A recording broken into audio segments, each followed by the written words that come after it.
Hello friends, welcome on my channel Sania Learning Tutorial and this is Sania।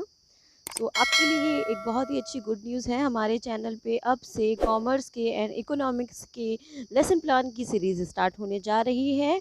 और अब तक तो biology के, फिज़िक्स के, केमिस्ट्री के, मैथ के या और भी प्रोजेक्ट की बात करें तो वो सब वीडियोस थे, लेकिन अब आपके लिए कॉमर्स और इकोनॉमिक्स के लेसन प्लान अपलोड होने जा रहे हैं। So this is a good news for you all my friends. आज का हमारा ये लेसन प्लान है कॉमर्स सब्जेक्ट पे और टॉपिक है ये finance. So let's start the video. So यहाँ पर अगर मैं बात करूँ कि कॉमर्स के लेसन प्लान का, तो जैसा कि आप जानते हैं कि बाकी के लेसन प्लान जो आपने हमारे चैनल पे देखे हैं सेम फॉर्मेट होगा, फॉर्मेट सेम होगा और आपको उसी फॉर्मेट को ही फॉलो करके ये कॉमर्स का भी लेसन प्लान आपको डेवलप करना है। तो यहाँ पर आप देख रहे हैं कि एक हेडिंग है फाइनल प्लान। ये जो लेसन प्लान है ये बीएड के फाइनल प्लान में यूज़ किया गया था। यहाँ पर इसलिए फाइनल प्लान है। अगर आप चाहें तो आप इसे कोई भी number of lesson plan use कर सकते हैं। It's up to you. Okay, तो सब्जेक्ट है कॉमर्स, टॉपिक है फाइनेंस, डेट कोई भी आप लिख देंगे। क्लास, ये जो लेसन प्लान बनाया गया है क्लास 9th से बनाया गया हुआ है, क्लास 9th से। पीरियड कोई भी आप बना सकते हैं। ड्यूरेशन यहाँ पे देख लीजिए 30 मिनट्स लिखा हुआ है। मैं यहाँ पर आपको क्लियर कर दूँ कि ये फाइनल लेसन प्लान के अकॉर्डिंग लेसन प्लान बना है। तो फाइनल लेसन प्लान अगर is like macro lesson plan, ये 30 मिनट्स का ही होता है। और अगर आप रेगुलर या फिर any number of lesson plan बना रहे हैं तो उसकी जो ड्यूरेशन होगी वो ध्यान में रख के 15 मिनट्स ही आप लिखेंगे।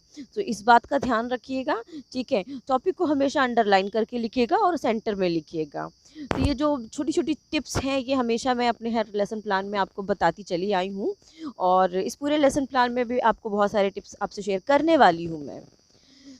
चलिए स्टार्ट करते हैं। तो एंट्रीज़ आप समझ गए हैं होपफुली, और हर एक लेसन प्लान में आपको ऐसी ही एंट्रीज़ आपको बनानी है। तो जब एंट्रीज़ हो जाती हैं तो एंट्रीज़ के बाद सबसे पहले आपकी जो हेडिंग आती है वो फर्स्ट नंबर ऑफ फर्स्ट पे आ जाती है जनरल ऑब्जेक्टिव। सबसे पहले आप जनरल ऑब्जेक्टिव लिखेंगे। मैंने अपने पिछले लेसन प्लान में बता रखा हुआ है कि जनरल ऑब्जेक्टिव्स क्या होते हैं, तो आप मेरे पिछले वीडियोज़ को भी देख सकते हैं। तो यहाँ पर जनरल ऑब्जेक्टिव अगर आपको मिनिमम बनाने हैं तो 3 to 4 आप ऐसे ही बनाएंगे मिनिमम में, और आप इसमें जितना चाहें आप उतना ऐड कर सकते हैं, जितना चाहें उतना आप उसमें ऐड कर सकते हैं अपने लेसन प्लान के अकॉर्डिंग, ठीक है। तो यहाँ पर आप पॉइंट्स देख लें कि पॉइंट्स 1, 2 एंड 3 ये जनरल ऑब्जेक्टिव है। आप कोई ऑब्जेक्टिव चेंज भी कर सकते हैं, ऐसा कोई इम्पोर्टेंट नहीं है इसमें। जनरल ऑब्जेक्टिव के बाद आ जाता है स्पेसिफिक ऑब्जेक्टिव, और जैसा कि यहाँ पे लिखा हुआ है स्पेशल ऑब्जेक्टिव। तो स्पेसिफिक ऑब्जेक्टिव या फिर आप स्पेशल ऑब्जेक्टिव भी लिख सकते हैं। यहाँ पे 1, 2, 3, 4 स्पेसिफिक ऑब्जेक्टिव मैंने आपको बताया था कि मिनिमम है। आप इसमें और भी ऐड कर सकते हैं या फिर इसे चेंज भी आप कर सकते हैं अपने अकॉर्डिंग। ओके, तो ये स्पेसिफिक ऑब्जेक्टिव भी मैंने अपने सभी लेसन प्लान में बताया हुआ है। आप मेरे पिछले वीडियोस के लेसन प्लान को आप चेकआउट कर सकते हैं, उसमें मैंने बहुत सारे टिप्स क्लियर किए हुए हैं जिससे आपको बहुत ही आसानी से लेसन प्लान में बनाने में हेल्प मिलेगी। स्पेसिफिक ऑब्जेक्टिव जनरल और स्पेसिफिक ऑब्जेक्टिव कंप्लीट हो जाएंगे तो उसके बाद आपको यहाँ पर लिख देना है टीचिंग एड। टीचिंग एड क्या, अपने लेसन प्लान को आप टीच करने के लिए क्या एड यूज़ कर रहे हैं वो आपके लिए बहुत ज़्यादा ज़रूरी होता है बताना। तो यहाँ पर पिक्चर अगर यूज़ कर रहे हैं तो पिक्चर लिखेंगे, और अगर कोई वीडियो यूज़ कर रहे हैं चैप्टर को, कॉन्सेप्ट को क्लियर करने के लिए, समझाने के लिए, तो वो लिख देंगे। और साथ ही साथ यहाँ पर आप वो भी लिख दीजिएगा कि पेन है, पेपर है, और यस डस्टर है, चॉक है या फिर मार्कर है, ये भी आप ऐड कर सकते हैं टीचिंग एड में। सो क्लियर हो गया। नेक्स्ट हेडिंग आ जाती है प्रीवियस नॉलेज। प्रीवियस नॉलेज में आप लिखते हैं कि बच्चों को कितनी प्रीवियस नॉलेज है या फिर इस टॉपिक से रिलेटेड, इस चैप्टर से रिलेटेड वो पहले से कितना जानते हैं। तो ये हो गया प्रीवियस नॉलेज। नेक्स्ट है आता है आपका इंट्रोडक्टरी क्वेश्चन, मोस्ट इंपॉर्टेंट होता है इंट्रोडक्टरी क्वेश्चन। चैप्टर को स्टार्ट करने से पहले, टॉपिक को इंट्रोड्यूस करने से पहले आप इंट्रोडक्टरी क्वेश्चन ऐड करते हैं, जिससे कि आपको पता चलता है कि स्टूडेंट्स के अंदर कितनी नॉलेज है पहले से चैप्टर को लेकर। और डायरेक्ट टॉपिक पे नहीं आते हैं, टॉपिक को इंट्रोड्यूस कराते हैं, वो भी डेली लाइफ से, वो भी एक बेसिक से क्वेश्चन आस्क करके। तो यहाँ पे ये बना देंगे serial number, people teacher activity, जो टीचर क्वेश्चन आस्क करेगी, स्टूडेंट एक्टिविटी, जैसा कि आप जानते हैं स्टूडेंट क्वेश्चन का आंसर देंगे। तो मिनिमम 2 से 3 यहाँ पर आप बना दीजिएगा क्वेश्चन, 2 से 3 या 3 से 4 आप बना दीजिएगा। तो ये नंबर ऑफ 1 क्वेश्चन आप सेम एज इट इज़ भी कॉपी कर सकते हैं, नो इशू, और आप चाहें तो चेंज भी कर सकते हैं। ये सिर्फ और सिर्फ आपके लिए एज अ सैम्पल भी आप इसे यूज़ कर सकते हैं। सो ये टीचर के थ्रू ये एक चेकआउट, एक चेक क्वेश्चन पे बना हुआ है ये lesson plan, sorry. And question number 2 यहाँ पे ये इसका आंसर लिखा हुआ है। नेक्स्ट देख लीजिए कि यहाँ पर 3 इंट्रोडक्टरी क्वेश्चन डेवलप किए गए हैं और थर्ड वाला क्वेश्चन नो रिस्पॉन्स का हुआ है। नो रिस्पॉन्स की जगह यहाँ पर आप प्रॉब्लमेटिक क्वेश्चन भी ये लिख सकते हैं, और लास्ट का जो भी क्वेश्चन होगा नंबर ऑफ 3 या 4 वो प्रॉब्लमेटिक ही होना चाहिए। अगर प्रॉब्लमेटिक होगा उसी को आप इंट्रोड्यूस करेंगे, टॉपिक को इंट्रोड्यूस कर देंगे, जैसे कि यहाँ पे लिखा हुआ है स्टेटमेंट ऑफ एम।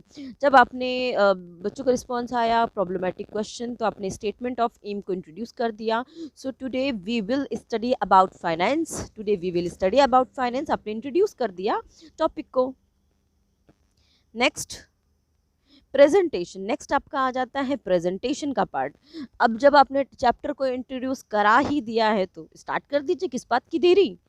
तो अपना अपना एक्सप्लेनेशन स्टार्ट कर दीजिए। देख लीजिए फॉर्मेट कैसे बनना है, यहाँ इस एक्सप्लेनेशन के बाद क्या फॉर्मेट बनेगा। सेम फॉर्मेट है, बताया ही मैंने आपको अभी। सो कोई डाउट वाली बात ही नहीं है यहाँ पर। तो प्रेजेंटेशन की हेडिंग डालेंगे और ये कॉलम बनाए, ये चार्ट बनाएंगे। टीचिंग पॉइंट आप यहाँ पे लिखेंगे। टीचिंग पॉइंट में 1 या 2 3 4 आप ऐसे टीचिंग पॉइंट भी अपने अकॉर्डिंग यूज़ कर सकते हैं। तो people teacher activity, student activity, teaching method. Teaching method क्या है, क्या मेथड यूज़ कर रहे हैं, अगर आप कॉन्सेप्ट को क्लियर कर रहे हैं, समझा रहे हैं, टीच कर रहे हैं, तो वो मेथड क्या यूज़ कर रहे हैं वो भी यहाँ पर आपको लिखना होता है। यहाँ पर एक कॉलम आप और ऐड कर सकते हैं, मैं बता दूँ, ब्लैक बोर्ड का कॉलम, ब्लैक बोर्ड का कॉलम आप यूज़ कर लीजिएगा टीचिंग मेथड के आगे। टीचिंग मेथड के आगे यहाँ पर ब्लैक बोर्ड का कॉलम भी आप ऐड कर दीजिएगा।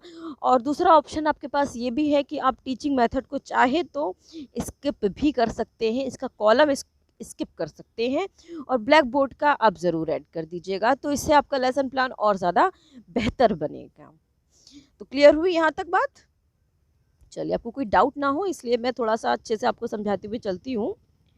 तो वीडियो इसलिए थोड़ी सी लंबी हो जाती है, आपको इससे कोई शिकायत होपफुली होनी नहीं चाहिए, क्योंकि कॉन्सेप्ट को समझ में आना चाहिए ना कि आपको कैसे डेवलप करना है, क्वेश्चन कैसे बनाना है।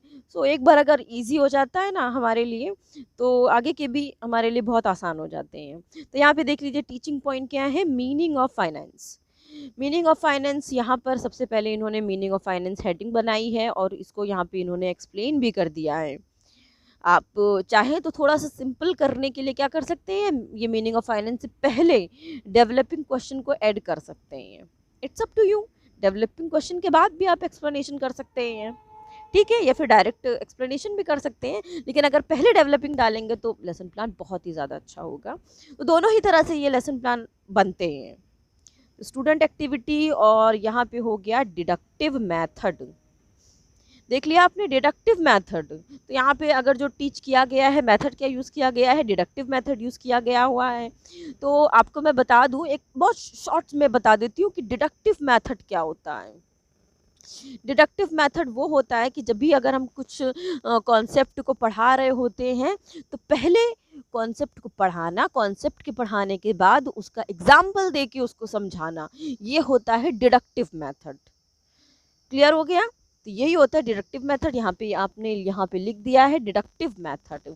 तो यहाँ पर एक्सप्लेनेशन जो है मीनिंग ऑफ फाइनेंस का यहाँ पे आप देख लीजिए, कॉपी पेस्ट कर सकते हैं।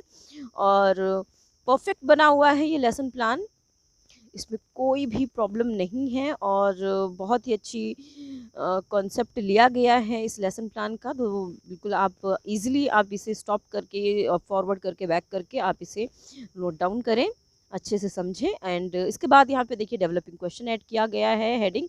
तो डेवलपिंग क्वेश्चन 1 का तो आंसर स्टूडेंट्स ने दे ही दिया है। नेक्स्ट क्वेश्चन जो है वो नो रिस्पॉन्स हो गया है।